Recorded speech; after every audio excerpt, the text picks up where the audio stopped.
What is up everybody, it's Guy and Kicks here, back at it again with another review.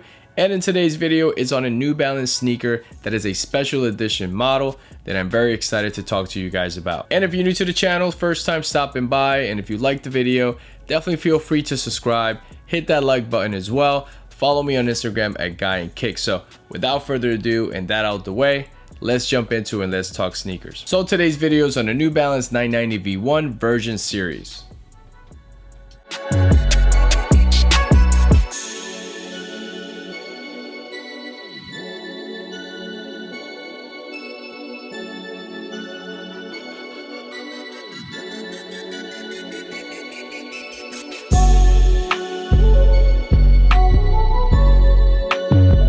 So this is my first ever 990 V1, and I'm definitely excited to finally have a pair of a 990 V1, have it in hand, be able to feel it out, and just understand the importance of this model that basically started the whole 99X line. So a little bit of history on the 990 V1. It originally released in 1982, and it retailed for $100, and it was actually the first ever runner sneaker that retailed for $100. So at that time it was a lot of money, because $100 in 1982 is equivalent to about $277 today. Even today, if a sneaker brand were to retail a sneaker for $277, that is still a lot of money. So that just gives you a little bit of perspective of how expensive this shoe was in 1982. This particular version, it's the version series, but it's also a celebration to the 40th anniversary as well. So the shoe officially released on New Balance on June 17, 2021 for a retail price of $175. I believe I got mine through a raffle through Extra Butter, but I don't remember because it was a while ago. A lot of retailers started releasing this shoe before it officially came out, so I really don't remember where I got it from, but I believe it was Extra Butter. So obviously this is a 990, so it is a made in USA sneaker. Starting with the colorway, as you can see here, it is the classic gray color. You basically have the gray color, you have some white accents here on the end logo and the midsole. You do have some black as well on the midsole and the outsole, and then you have this ruby red color throughout the upper of the shoe, basically making the shoe stand out from its original model. Starting with the materials on this 990 V1, as usual, you have the mesh underlays and suede overlays, you have this EVA midsole, you have this rubber outsole, you have this plastic heel stabilizer on the heel part of the shoe, and then you have 3M here at the top of the heel collar of the shoe. So getting into the materials of this 990 V1, on the inside part of the shoe around the heel collar area, you have this nice suede material here on the inside. The insoles have this heritage print. You have this clock tower that I believe is located at the Lawrence, Massachusetts factory. Then you have printed there New Balance version series 990 V1, established in 1982. Behind the tongue of the 990 V1, you have a tag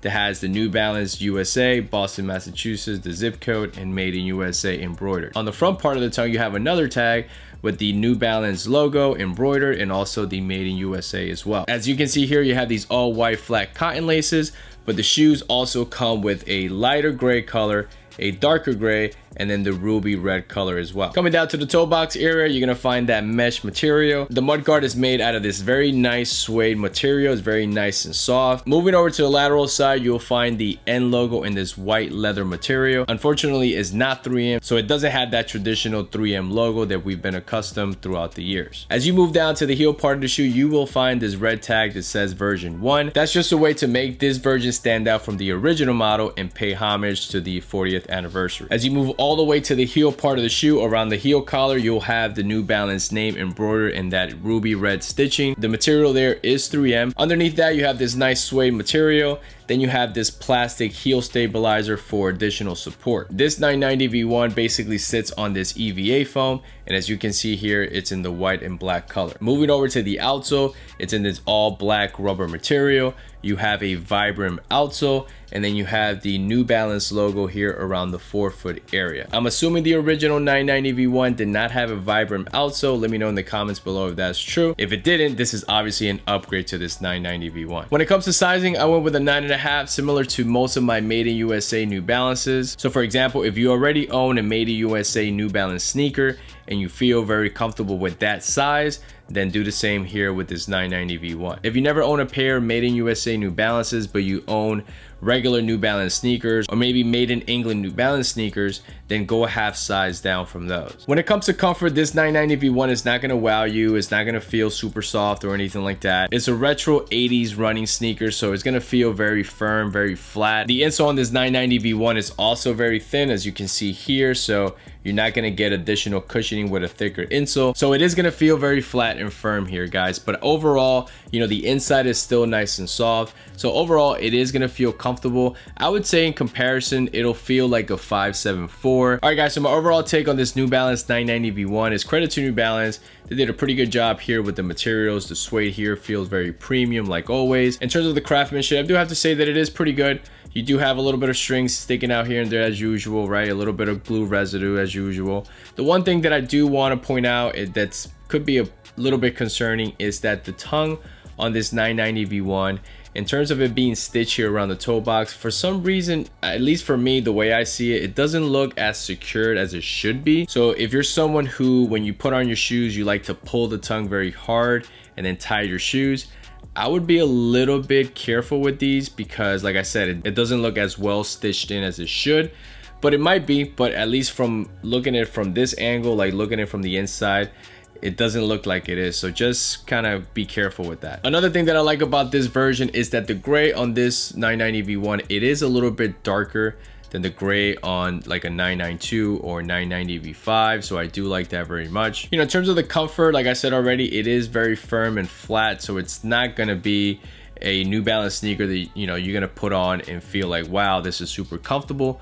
But it is comfortable enough to wear throughout the day and walk around and things like that. You know, if you rock Converse or you rock Vans, this is definitely more comfortable than that. So just, you know, gives you an idea, but it's not going to be as comfortable as like a 992 or like a 990 V3. You know, this sneaker retails for $175, so that's definitely a very expensive sneaker. At least they threw in additional laces, and they threw in the dust bag with the image of the Lawrence, Massachusetts factory. So that is a cool detail there. The material on the dust bag actually feels very good. It kind of feels like a very premium, like a microfiber cloth, and then you have the ruby red drawstring. You know, when it comes to the availability of this 990 V1, unfortunately pretty much sold out everywhere. So if you do want to get these, you're gonna have to pay resale. So for example, I just checked StockX, and for a 9.5, they're asking for $367, which is crazy because obviously that's just the asking price after fees and shipping. You're looking at probably like $380 or something like that. So that is ridiculous. You know, in my opinion, I wouldn't pay resale for these, especially for that price tag. I would look into, you know, another cooler sneaker, maybe like a collaboration sneaker, for example, like the recent Bodega collaboration. That to me is a better overall shoe. It looks cooler and it is more comfortable. But of course, if you want to get these, then you're gonna have to pay a premium on the resale market. Maybe check eBay. Maybe you'll find them there a little bit cheaper. But if you go the StockX route, I didn't check GOAT, but if you go the StockX route, you're gonna pay a little bit more. But overall, guys, definitely excited to have these. Definitely happy to have these in my collection. I will be rocking these very soon, so check out my Instagram page for photos. But like I said, guys, definitely happy to have these, and credit to New Balance for releasing these. So the shoes came in this old school New Balance box. As you can see here, it's in this white and blue color. I would have preferred it to be a red color to match the colorway of the shoe. Maybe this is the color that they were using in the 80s. If it is, that's actually a cool thing because they just, you know, kept it even more retro. And here you have the official tag and SKU. All right, guys, so let me throw these on and show you how they look on feet.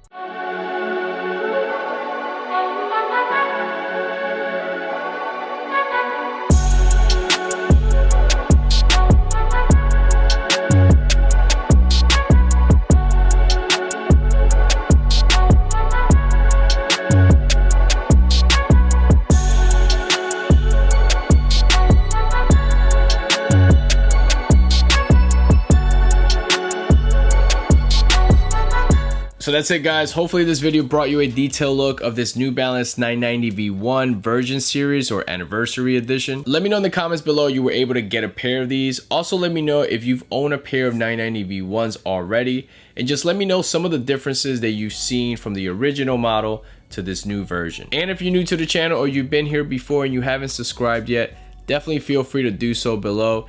hit that notification bell as well. Hit the like button as well if you liked the video. And I'll leave a link to my Instagram page below where you can go and follow me there as well. I normally post pictures of sneakers that I'm rocking, share information, share news about the sneaker community. And that's it, guys. Catch you guys in the next one. See ya.